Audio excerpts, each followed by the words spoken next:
What's going on, YouTube fam? Welcome to another video about Miami real estate, of course, because you're in the Miami real estate channel. Today's video, I want to talk about some of the top things that you shouldn't be doing when you're selling your home. I have a few properties in which we're in the process of listing, and many times when I'm speaking with the seller about putting their property on the market, they're doing certain things that is tanking the value of their property or can be used against them in the negotiation process that can cost them thousands, if not tens of thousands of dollars. So I felt the need to make this video to help you guys if you're thinking about selling your property or putting it on the market. So with that said, let's talk about some of the top things that you shouldn't be doing if you're in the process of selling your home. So number one, skipping regular maintenances. This is a big one for me. A lot of sellers think that, hey, I'm selling the property. There's a lot of deferred maintenance in the property that we should have been doing over the course of the last months, couple years that we haven't been doing. But hey, that doesn't matter, Steven, because the buyer is going to buy the property and they're going to do the maintenance when they buy it. So why would we do the maintenance now if we're not even going to enjoy it? You know, solid logic. I could poke some holes in it.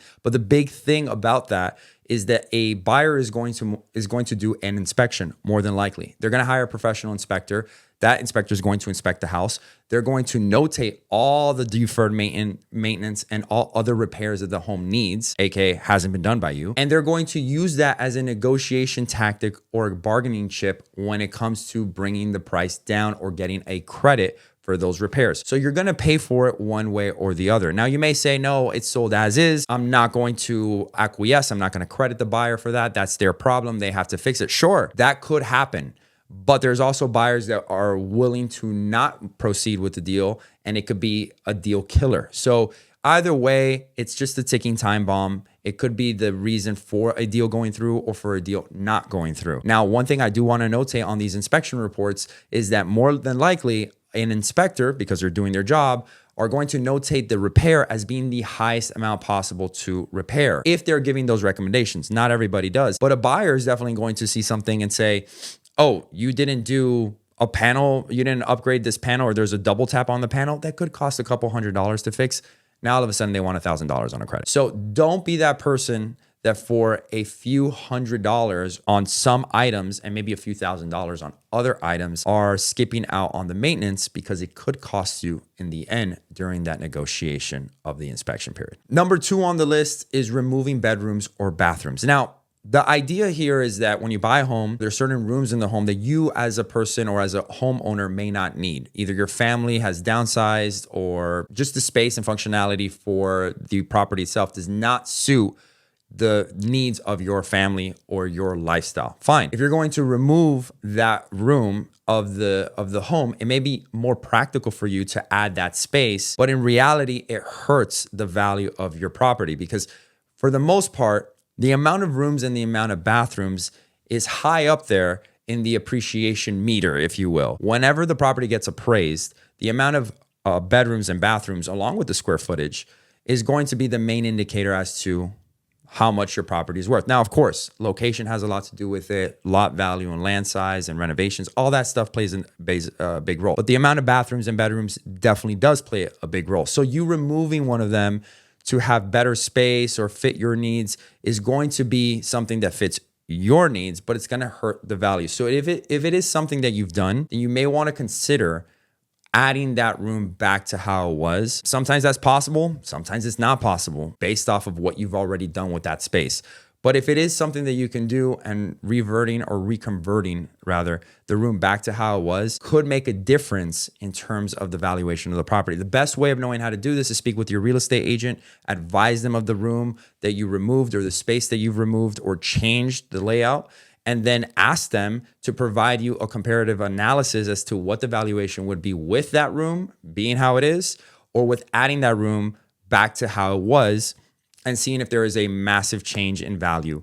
And if there is, then I would definitely recommend that you put it back to how it was. The next one on my list is one of my absolute favorites. And by absolute favorites, I mean that one of the ones that I come across the most, which is over-personalization of your property. Everybody's property is unique. And of course, when you buy a property, you want to make it your own. So there may be many things that you do, such as renovations, such as decor, ideas and just tasteful things that you think suit your personality, your family, your lifestyle, etc. It is super important then when you're doing these renovations, you think of the resale value, because not all renovations are created equal. Not all design choices are created equal. Not all removal or adding of rooms or spaces are created equal. So you want to be very considerate and very conscious of the changes that you're making. Over personalization is one of those. If you're adding too much of a personality to a room or to your home, it could hurt, in many cases does hurt, the value. This is why most people recommend going with neutral tones, earth colors, something that is very common, and you could basically, it's a standard template. Why? You don't want to have like a gold painted room, for example, with a sequence or some sort of a design, not because it doesn't look good, but because the majority of buyers are not going to be able to relate. You're basically putting yourself in a smaller and smaller and smaller pool every single time you put a new personalization into the home. The more bland, if you will, you can make the home, the better in some cases it could be, because when a buyer steps in, they can envision their lifestyle around it. They're no longer being pressured by what's in the room to placate to what they have to put into that room that's going to, bounce or play with the design themes. So anything that you could put that doesn't clash with just regular type of standard operating procedures, if you will, and you guys know what I'm talking about, it's always going to be better when you're selling your home. And if you're not in that process, you may consider, or you may want to consider, probably getting an estimate on how to revert those rooms that you've done and maybe over personalized, and converting them back to just a more standard, suitable, subtle option and space for the home. So when you do sell it, you have the best resale value. Pictures do a lot of this. This is probably the main example I could give to people. It's like when you go into a home and you have a bunch of pictures of your family, graduations, and all these things, you're basically showing somebody your life, everything that's happening in your life. And that's beautiful. But the problem is, as a buyer, you're not thinking about the seller's life. You're thinking about your life. And so when you're putting a bunch of photos and albums and things of that nature that are important to you, they're not important to the buyer. And it makes the buyer have a harder time to envision their future there. And as a seller, you want to get them to think about their future. They're not just buying the house, they're buying the lifestyle, they're buying the future, they're buying their family's happiness and enjoyment and all that stuff that comes with the home. So the better or easier it is for you to do that, the easier you're gonna have in selling the home. So that's a long-winded way of saying, don't over personalize your home if possible. Okay, and last thing, bit of a controversial one, but I do think that in today's day and age, it's something that's becoming more and more prominent. So I do feel that I should mention it, is skipping out on energy efficient changes within the home. Now, immediately when I say this, most people are gonna think about solar panels, and that is one of the things that you could be doing. Solar panels have become, as you guys know, a lot more popular over the years in energy savings. And some buyers really like that. They like the idea of being able to save on energy costs, but that's not the only factor. That's probably the main and easiest example to give, but other factors such as like older windows and not energy efficient windows, not only are energy consumption costs more expensive when you have older type of windows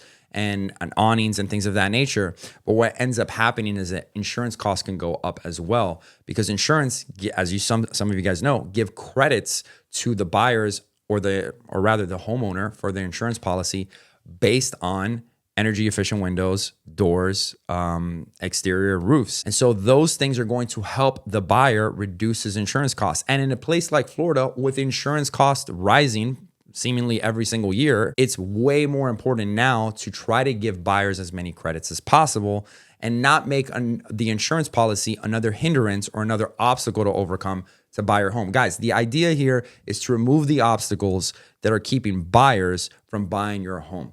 So energy efficiency in those areas could definitely boost it. But not only that, not just in the cost savings, but they're way more marketable. If we're being honest here, in a time like 2024, 2025, people want to see more modern homes. And so having things like LED lights, having things like newer appliances, things that not only boost the energy consumption, but just are more aesthetically pleasing, are going to help you and set your property apart from other ones that may not necessarily have that. And if other ones do have that, you don't want to be the one outlier that isn't really updating and keeping up with the current standards in today's market. So if you want top dollar for it, again, all of these things that I'm saying are recommendations for you to look into. Everything is going to vary from home to home, from your personality, from your lifestyle, et cetera, et cetera.